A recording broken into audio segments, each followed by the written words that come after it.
orangnya duduknya sendiri-sendiri gitu. Kayak kadang kan kita kayak duduknya kayak ya udah sebelahnya kayak liat kosong gitu, kayak kontak mata tuh kayak duduk sini ya gitu kan. Halo semuanya, welcome to Ngopi Ngobrol with Dr. Unair TV. TV apa TV? Nah, hari ini kita kedatangan narasumber yang sangat keren sekali dan kita akan ngobrol-ngobrol santai seputar Exchange ISMA dengan Kak Afilia Ramadhani Afidar yang akrab juga dipanggil dengan Kak Ave. Halo Kak Ave, apa kabar? Alhamdulillah baik. Alhamdulillah baik Kak Ave. Agak sedih ya baru balik, tapi alhamdulillah baik. Nah, jadi gini Kak Arin, ada beberapa pertanyaan nih buat Kak Ave seputar ISMA tentunya. Tapi sebelum kita tenggelam dalam cerita serunya Kak Ave nih, boleh diperkenalkan diri dulu Kak ke penonton Sobat Ngopi semuanya. Hai Sobat Ngopi. Jadi aku Afilia Ramadhani Afidar, bisa dipanggil Ave. Alhamdulillah kemarin tahun 2023 accepted as an ISMA awardee to University College Dublin di Ireland. Mungkin kalau di Indonesia juga jarang dengar tentang. Halo semuanya, aku Afilia Ramadhani Afidar, biasa dipanggil Ave. Alhamdulillah tahun 2023 kemarin I got accepted as an ISMA awardee to University College Dublin di Ireland. Kalau di Indonesia sendiri juga jarang banget kita denger Ireland yang aku tahu, karena orang-orang juga taunya pasti itu di mana tuh, itu India kah, di mana India gitu kan, Irlandia mana India, atau kayak was it even in a country gitu. Tapi ya it is indeed, kayak sama juga di sana juga jarang tahu tentang Indonesia. Tapi mereka they will definitely know about Bali but not Indonesia kayak gitu. Kayak ya itu sedikit. Keren sekali. Terus aku sempet juga nih stalk sedikit Instagramnya Kak Ave gitu kan ya. Terus di Instagramnya Kak Ave ini ada istilah Queen Bee. Nah, mungkin bisa dijelasin nih Kak Ave apa artinya? Definitely gitu. Not self-claimed that title. So my friends are genuine enough to give me that title, because mungkin karena aku juga diamanahi sama teman-temanku semuanya. Kalau misalnya mereka denger ini juga, thank you very much for trusting me with that title.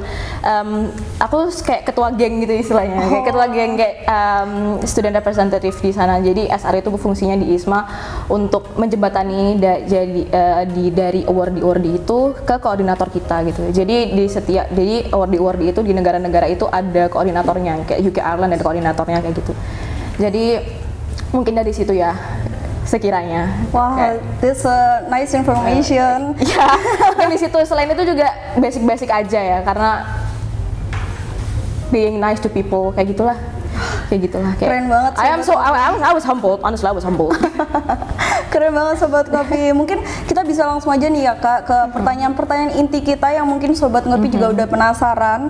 Yang pertama aku pengen tanyain banget ke Kak Ave. Menurut Kak Ave sendiri nih, ISMA itu apa sih Kak? Jadi kalau kita nge-google ya, kalau ISMA tuh kan kayak Mobility Exchange Program dari kementerian gitu. Gimana kita semua diberi kesempatan untuk belajar di luar negeri selama 1 atau 2 semester tergantung negaranya, milih 3 sampai 4 mata kuliah dan sebagainya, dibiayai juga ya, it's a scholarship afterwards. Tapi buat aku sendiri itu kayak opportunity buat aku, kayak kesempatan buat aku untuk belajar di luar pelajaran FK ini. Mungkin kayak kesannya kayak buang-buang waktu dan buang-buang uang mungkin ya, kalau misalnya aku harus afford itu sendiri atau kayak gimana. Tapi sebelum waktu aku di FK sendiri, aku merasa sangat terbantu untuk memvisualisasikan apa yang aku pelajari gitu kan. Jadi sebelum aku masuk FK, aku pengen banget jadi anak DKV, because I enjoy writing, I enjoy illustrating stuff. Terus pas masuk sini juga ternyata hal itu membantu aku gitu untuk survive di sini. Turns out interdisciplinary itu sangat-sangat membantu aku untuk thriving at what I like gitu. Jadi aku pengen jadi medical science children's storybook writer atau mungkin ilustrator. I don't know what happened in the future, tapi mungkin seputar itu gitu kan. Dan itu hal-hal yang aku ingin sampaikan di kemudian hari. Itu nggak cukup untuk aku hanya jadi anak FK gitu, untuk aku belajar medicalnya aja gitu. Nah, mungkin terus di pilihan aku di UCD, University College Dublin, di sana itu kerjasamanya memang sama Faculty of Arts and Humanities, bukan College of Arts and Humanities. Jadi di sana aku sama-sama belajar children literature. Nah di situ aku baru belajar tentang gimana children's literature itu kayak gimana, and how children see the world, gimana mereka tuh bisa memproses hal-hal itu gitu. Terus juga kalau misalnya kita baca children's storybook itu juga ada makna-makna, pasti ada pesan-pesannya kan. Mau sesepele apapun bukunya tuh pasti ada pesan-pesannya juga, belajar tentang itu gitu. Jadi itu juga nge-support aku gitu buat apa yang akan aku lakukan di kemudian hari, intinya gitu. Terus ya itu sih yang menurut aku spesial dari ISMA, karena exchange program itu banyak, tapi yang mengencourage kita untuk keluar dari, untuk mempelajari hal di luar major kita, itu cuma ISMA gitu.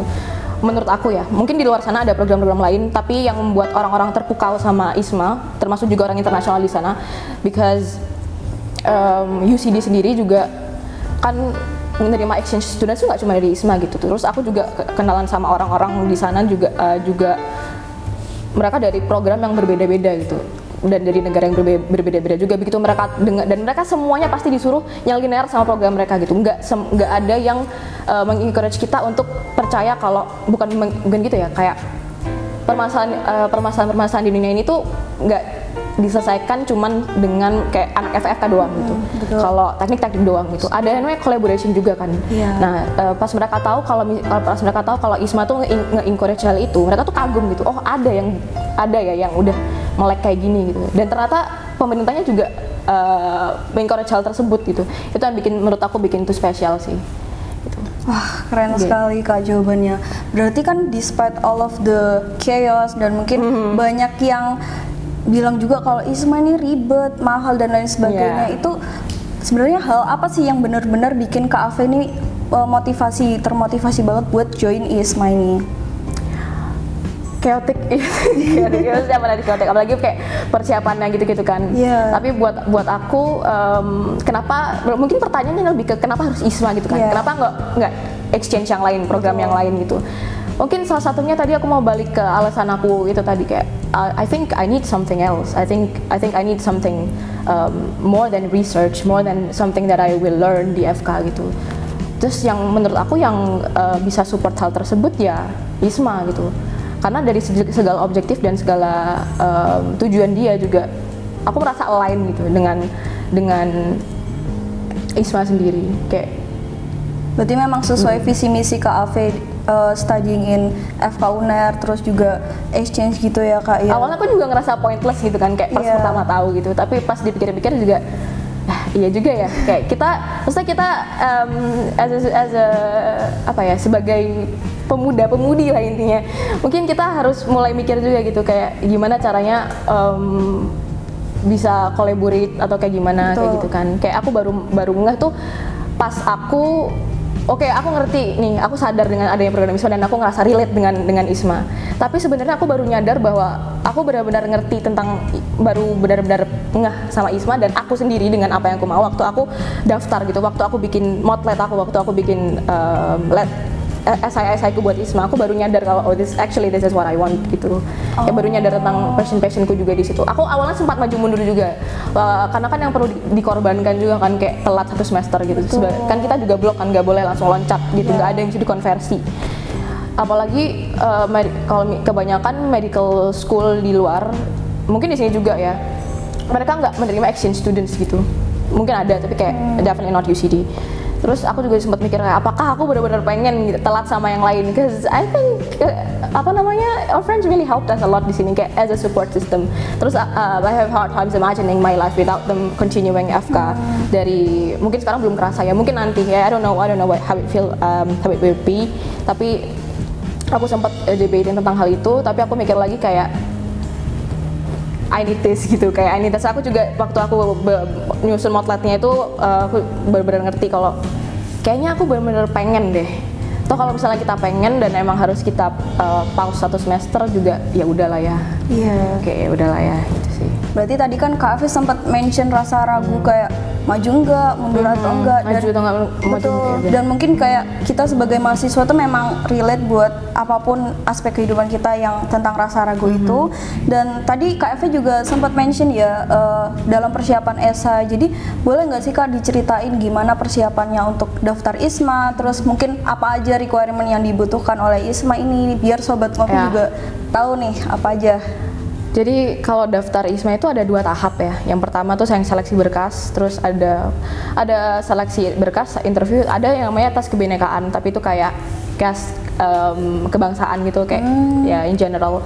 Kalau di SI itu kita we are required to fill out, kita harus submit jawaban-jawaban kita tentang 4 pertanyaan itu. Ada 4 pertanyaan, mungkin tahun ini beda, cuman aku kurang tahu. Tapi tahun lalu tuh ada 4 pertanyaan yang kita harus tulis dalam 350 kata. I thought it was gonna be easy, tapi ternyata wrapping everything that we want to say into such a short space itu benar-benar nerve-wracking sih menurut aku. So ya harus kayak daging gitu. Iya. Gitu kan. Terus aku juga belajar banyak dalam penulisan esai itu. Aku juga ya berterima kasih sama mentor-mentor dan sesepuh-sesepuh yang lain sebelumnya. Sebelum itu juga ada kita juga we're required to fill out CV form. Jadi kita nggak bikin sendiri, tapi di situ ada CV gitu. Terus kita ada CV, terus itu sih kayaknya yang gede. Kalau di CV kan pasti ada poin-poin yang lain ya, kayak apa namanya, your experience organizational kayak gitu-gitu. Terus udah gitu terus wawancara. Kalau wawancara ini beda-beda ya, beda-beda. Ada yang teman-temanku tuh ada yang dapat pertanyaannya tuh template banget, ada yang dapat pertanyaannya tuh mengakar-akar gitu. Tapi there's something unique yang aku dengar juga dari waktu itu aku ikut bootcamp Unair ya. Unair tuh ada bootcamp gitu waktu itu 2022. Kalau di sini kayaknya nggak tahu, karena waktu itu aku satu-satunya orang dari kampus A yang daftar dari ceritanya. Jadi waktu itu sempat ada materi tentang wawancara. Kalau kita wawancara di ISMA itu cuma dikasih 20 menit, tapi itu juga termasuk perkenalan dan segala macam. Di situ kami diajarin tentang, bukan diajarin, lebih ke kayak disampaikan. Terus kita, karena I think untuk menyampaikan sesuatu itu tuh kayak seni kan sebenarnya, kayak bisa nge-craft apa yang kita mau, karena kita nggak bakal expect juga dia bakal nanya apa. Betul. Gitu kan. Just we just know that we come gitu. Kita datang di situ, we exist at that place, terus kayak whatever comes then comes, whatever we answer gitu kan. Terus habis gitu kita dikasih tahu tentang elevator pitch. Mungkin teman-teman juga kalau misalnya mau lagi ada wawancara beasiswa atau apapun itu, mungkin bisa belajar tentang elevator pitch. Terus waktu itu aku soalnya juga kepotong technical issue, jadi aku cuma dapat 13 menit apa namanya, wawancara 13 menit interview. Make sure that you smile all along. Kayak aku habis interview tuh mukaku kayak kram gitu, kayak tetanus rasanya. Smile all the time ya. Tapi itu juga termasuk cara kita ngomong kan. Kalau kita tuh pede gitu, kita tuh pede kayak gitu kan. Terus betul. Kalau tentang esai, okay, there's something that I really want to say. Kalau misalnya kita nge-craft CV dan apa namanya, kita kadang-kadang bingung kan. Kita tuh mau masukin apa gitu di dalam CV itu. Kalau misalnya kita mau apply. Terus juga menurut aku kasihlah hal-hal yang relate gitu dengan apa yang kita sampaikan di esai gitu.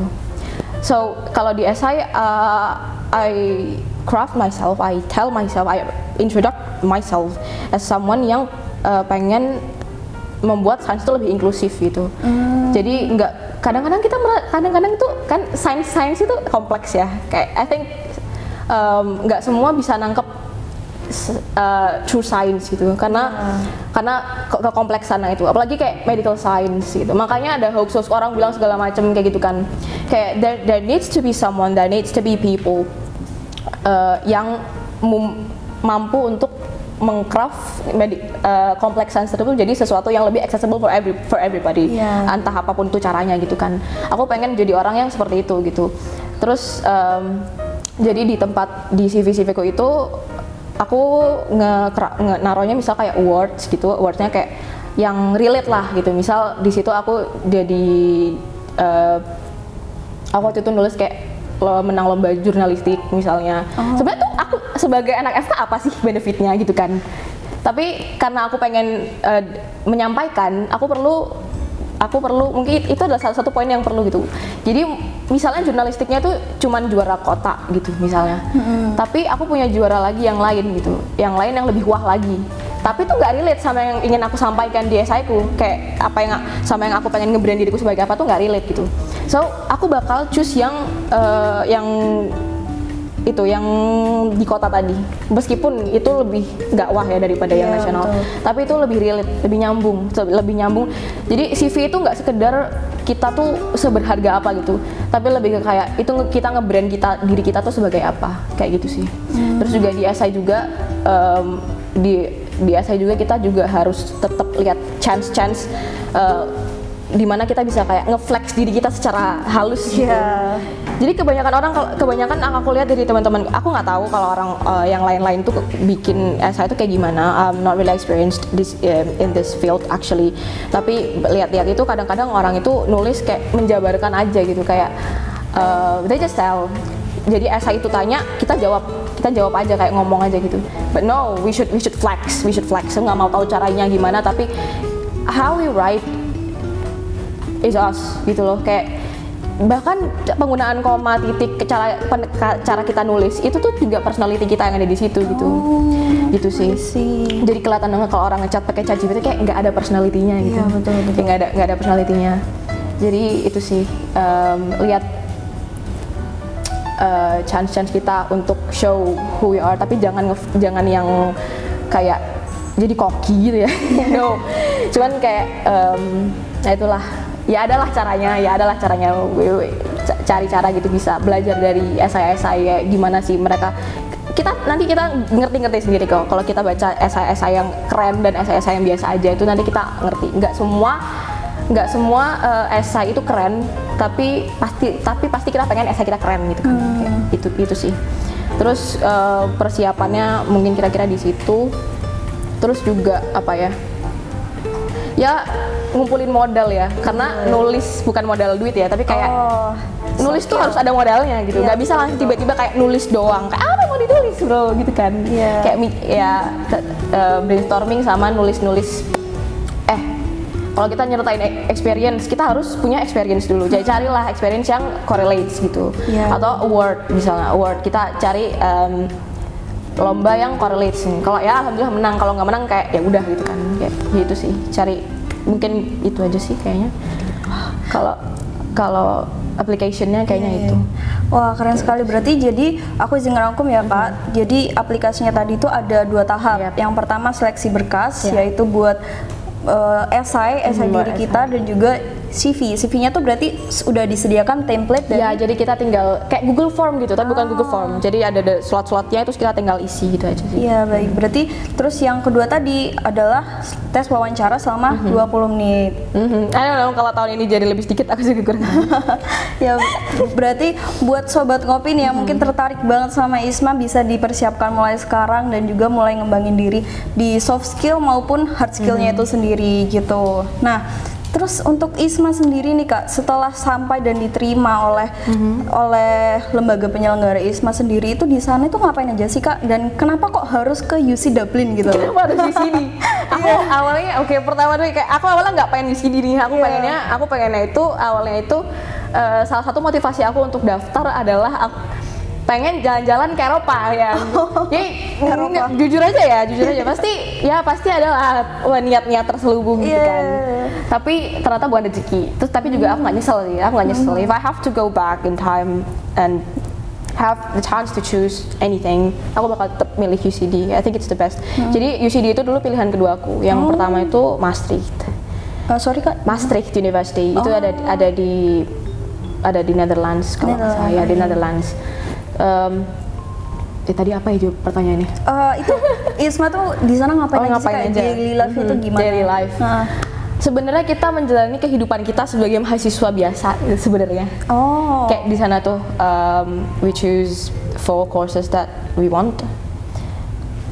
We be a student. We attend classes. We attend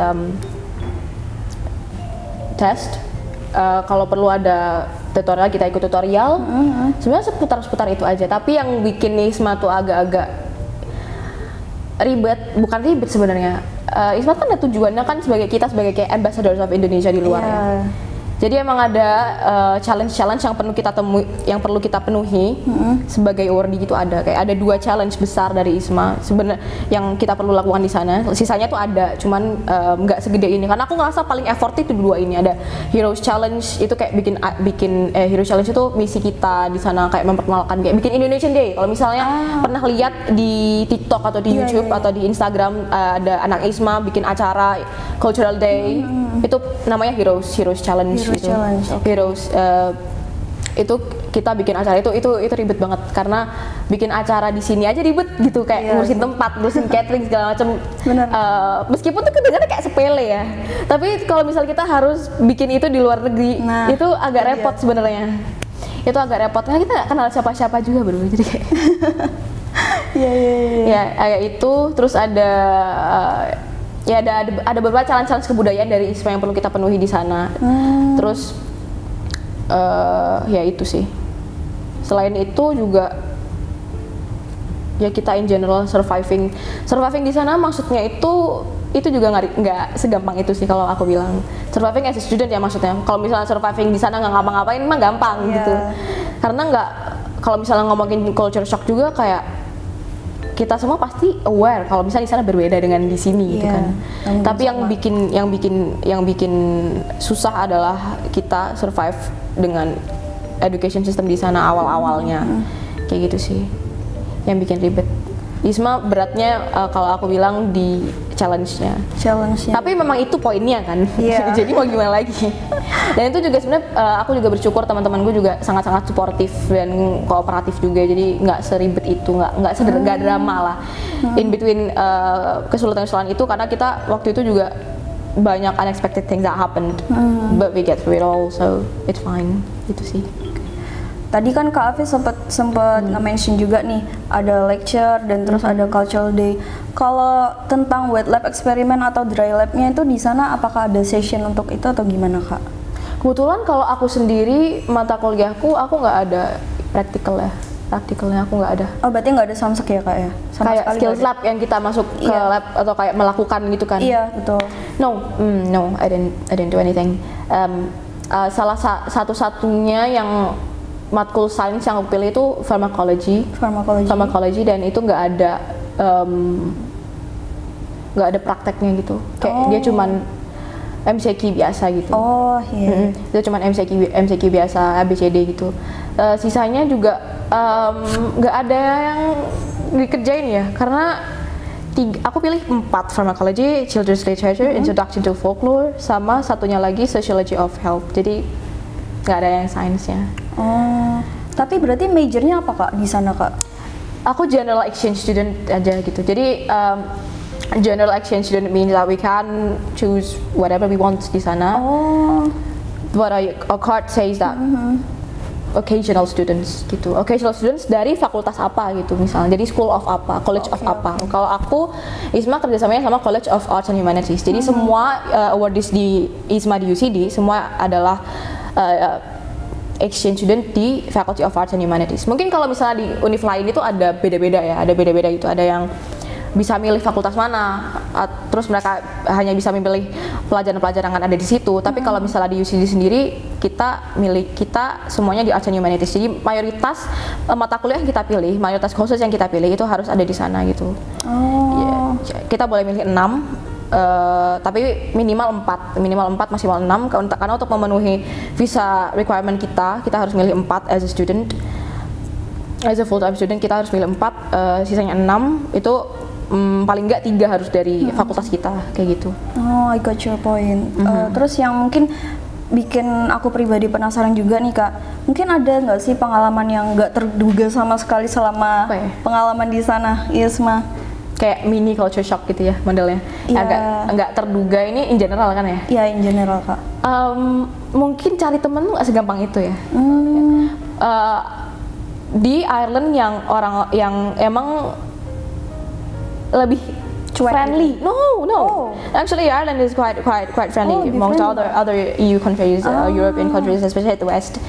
Dia lebih friendly and I do agree with that gitu. Teman-temanku I'm friends with the other international students as well, and they also said the same thing, that people in Ireland is nice. They're just shy. They're just shy. Jadi mereka tuh baik, cuman kayak kadang mereka nggak mau initiate first move gitu loh. Jadi kita harus kayak ngalahin gengsi kalau misalnya kita mau ngapa-ngapain.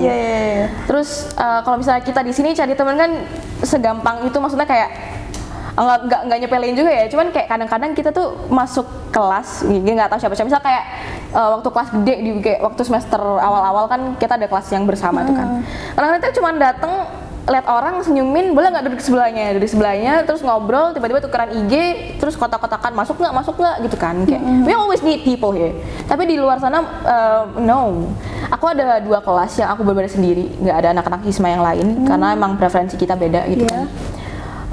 Itu juga awal-awal tuh aku struggle banget karena nggak biasa gitu ya, masuk kelas tapi orangnya duduknya sendiri gitu. Kayak kadang kan kita kayak duduknya kayak ya udah sebelahnya kayak lihat kosong gitu, kayak kontak mata tuh kayak duduk sini ya gitu kan. Tapi di sana tuh enggak, kayak kontak mata lihat udah gitu. Kayak dan people not even bother to sit to each other. Jadi kalau misalnya kamu duduk di row ini, kamu di sini nih, misalnya aku datang, kayak kursi 1, 2, 3, 4 aku baru duduk gitu. Jadi kayak nggak sebelahan gitu. Gitu sih. Kayak ya udah. Tapi duduk aja. Ya, gitu. Tapi itu it's not applicable every time. Just most of the time it will be like that. Especially if you're alone. Tapi as time goes you will have friends gitu. Kayak kamu pasti tahu ada cara-cara orang masing-masing untuk buat teman tuh kan beda-beda ya. Betul. Cuma terus juga di sana orangnya nggak banyak basa-basi lah, masalahnya itu sih. Terus apalagi kalau being friends with the internationals is a lot easier than being friends with the local. Mungkin karena mereka itu udah punya circle-nya sendiri-sendiri ya, kayaknya gitu sih. Terus iya kayak mungkin bariernya kayak kalau misal local kayak kita udah punya udah bayangin punya circle kan. Nah, kamu udah punya teman di sini terus tiba-tiba kayak ada anak exchange di luar terus kayak bisa jadi kamu sudah pengen ngajak dia tapi kamu nggak enak juga. Betul. Bisa jadi terus dia juga sungkan lah mau ikutan gitu kan. That what happened to me for the first few days, for the first few weeks. Yes, that's what happened. Tapi lama-lama kayak ya mau nggak mau kan kita harus make the first move juga kan. Waktu itu juga aku lihat TikTok terus kayak waktu itu kan juga awal-awal semesteran baru ya, terus lihat-lihat TikTok tuh, di TikTok juga I stumbled upon a video that tells if you are new in college and you don't have any friends, just say hi because they probably will think the same thing. They also need friends but they don't want to say hi and you don't want to say hi as well, so gimana? So maybe we need to make the first move sometimes. Ya guys, sahabat ngopi inget ya, first move untuk hal apa-apa. For everything there will always be the first times. Awal-awalnya juga merasa aneh juga kan, kayak ngapain kayak desperate banget, tapi kayak lama-lama hal itu jadi biasa. Iya sih kak, betul. Like you're getting used to it. Because it happens every time. It happens every time, and so you get so familiar with the feeling of you approaching people, and so. Terus nih kak, yang bikin mungkin penonton juga penasaran di Ireland, especially itu kan negara yang apa ya, mungkin mayoritasnya bukan muslim nih. Jadi untuk mahasiswi muslim sendiri, terutama kak Afi juga berhijab kan, itu gimana sih kak? Kayak boleh dong diceritain kayak pengalamannya? I was so lucky enough to go to Ireland karena di sana nggak yang sepengalamanku nggak ada rasis sama sekali. They are so tolerant, they so nice. Di kampusku sendiri ada deket kampus tuh ada kayak Islamic cultural thing gitu, kayak ada masjid gede banget di situ. Terus di dalam kampus juga ada musola. Punyanya kayak SKI-nya sana gitu lah, kayak asalamnya sana, kayak Islamic Society-nya di sana gitu. Terus dan mereka tuh juga nggak dilimitasi gitu, kayak nggak di karena kamu Islamic Society kamu nggak boleh ngapa-ngapain nih, kamu cuma boleh di masjid doang, enggak gitu. Mereka bikin kegiatan-kegiatan banyak, mereka kadang-kadang bikin camping, mereka bikin apa, kadang-kadang soalnya kan dibatasin juga ya, kayak nggak boleh nih, dipersulit aja gitu. Tapi no, they made everything just the same, everything is fair, I think gitu. The thing is di sana kalau misalnya ada babinya tuh ada gambar babinya gitu. Mereka harus, kalau misalnya mereka tahu kita muslim dan itu ada babinya, mereka harus kasih tahu kita itu kalau ada babinya. Waktu itu aku pernah beli ramen, yang di situ tuh bilangnya sih nggak ada babinya ya, tapi ternyata waktu aku kesana dia lihat aku pakai kerudung terus ini kuahnya jadi satu nih sama babi nih, mau aku ganti nggak jadi vegan broth gitu. Dia lihat soalnya aku pakai because I know you're a Muslim gitu, dia bilang gitu kan, terus kayak oke gitu. Terus juga fish and chip, waktu itu juga ceritanya fish and chip. Aku mau pesan satu, terus dia bilang kayak, sister, this is not halal. Just letting you know that we fry the chips and the fish at the same pan, at the same place as the hot dog. So my friend said this isn't halal. Like, I'm not a Muslim, but I'm just letting you know. Tapi jadi kayak kalau misalnya kamu masih mau beli ya nggak apa-apa. Tapi I'm just letting you know kayak gitu. Ya they let us know. I think it's part of the law. Aku juga kurang tahu. Tapi hampir semua yang aku kesana, they let me know if it's not halal. Gitu nice, menarik. Jadi Ireland bisa jadi salah satu negara yang kalian kunjungi untuk exchange, terutama kalian yang Muslim gitu ya. Dan overall nih Kak, menurut Kak Afe, apakah ikut ISMA sendiri ini worth it apa enggak nih Kak? Buat aku, worth it atau enggak? Mungkin karena juga itu selain itu menguras energi juga, dia juga ngambil 6 bulan dari aku gitu kan. Satu semester. Jadi aku harus mundur juga kan, kayak I will be separated from my friends, from my support system, from my current support system dari sekarang sampai nanti lulus. I think it is totally worth it. Kalau untuk aku yang tahu apa yang aku mau dan aku emang butuhkan dari awal tuh lewat ISMA, menurut aku itu worth it. Tapi kalaupun aku belum tahu aku mau apa di ISMA, aku ngerasa juga ini worth it gitu. Karena waktu sampai sana everything is possible. Kita mau lihat banyak banget opportunities di sana. Kayak aku sendiri kalau berangkat dengan ingin jadi science storyteller gitu kan. Tapi sampai sana aku ngeliat hal-hal lain kayak I think I want to be more gitu. I want to be more. Di sini kita taunya kalau anak FK biasanya PPDS, kalau nggak mau lulus jadi PPDS atau jadi kayak dokter umum dulu di mana gitu, terus nanti lanjut kuliah apa gitu misalnya. Tapi di sana kita bisa jadi apa aja gitu. Aku ngerasa kayak broad, opsinya jadi gede gitu. Kita bisa jadi researchernya pun spesifik gitu. S2-nya postgraduate-nya juga spesifik gitu. Behavioral neuroscience, applied clinical psychology, banyak banget yang kita bisa lakukan di sana gitu. Mungkin itu juga aku nggak ngerasa nyesel juga karena itu bisa membuka aku kayak perspektif baru juga. Aku mau apa di kedepannya. So ISMA not only gave me experience, but it also inspired me kayak gitu. Aku ngerasa gitu sih. Terus, I think that's all dari aku worth it atau enggaknya.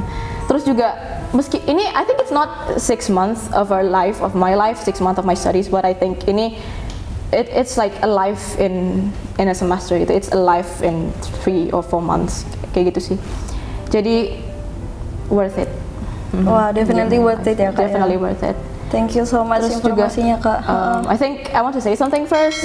Jadi mungkin karena aku pengen banget ISMA waktu itu, aku merasa worth it lah untuk pilihan aku tuh it cost me a semester lebih telat daripada yang lain gitu kan. Nah, I think it is okay for us, especially medical students yang udah jelas-jelas pathway-nya kayak gimana, timeline-nya kayak gimana. Itu dibuat sedemikian jelas, kita nanti lulus kayak kapan, kita DM, kita ngapain tuh udah jelas gitu, sekian tuh gitu. Tapi I think it's okay kalau misalnya pathway kita agak beda dari yang lain. It's okay to be different if it's your choice, if it's what you want. Terus juga kalau misalnya aku harus telat pun aku pengen itu karena hal baik kayak gitu. Kalau misalnya kamu harus telat, pastikan itu juga dengan hal baik kayak gitu kan. Itu juga waktu itu aku juga dikasih tahu sama Kak Lana waktu dia juga ISMA 2019 dari FK UNER. Aku nanya, kakak kenapa kok mau ISMA padahal kakak bakal telat 1 semester gitu kan. Terus beliau bilang gitu. I think someone also told her this, tapi itu yang membekas ke aku sampai sekarang. Kayak kalau misalnya aku harus telat, aku akan pastikan itu karena hal baik gitu kan. Kayak you made me proud, you made yourself proud because of that reasons gitu. Terus itu sih kalau misalnya I think it's okay to be a little different than everybody. It's okay to be alone for some kind of time. Meskipun aku sekarang juga nggak tahu nanti kedepannya bakal sesusah apa surviving sendiri di FK ini nanti waktu DM atau kayak gimana. Tapi so far I think I will survive. Terus nanti juga waktu kita lulus, kalaupun kita ikut timeline yang ada pun yang udah dibuat dari awal sebagai anak FK dan kita lulus benar-benar sesuai timeline itu, we all will be alone at the end gitu kan. Kita kayak nanti aku ngelihat apa namanya, yang lain juga kayaknya, bukan yang lain teman-temanku ya, tapi kayak yang udah lulus gitu, meskipun mereka lulus di waktu yang sama tapi mereka juga berada di titik yang berbeda gitu di hidup gitu intinya. Jadi kayak I think I'm alone now, tapi kayak everybody will be alone, I'm just alone a little early, kayak gitu sih. Thank you so much Kak udah sharing-sharing sama kita. Jadi semoga cerita ini menginspirasi kita semua, dan saya Arin Hada sebagai host kali ini izin pamit undur diri dan mohon maaf apabila ada kata-kata yang kurang berkenan, dan see you next time in episode Ngopi with us. Bye bye.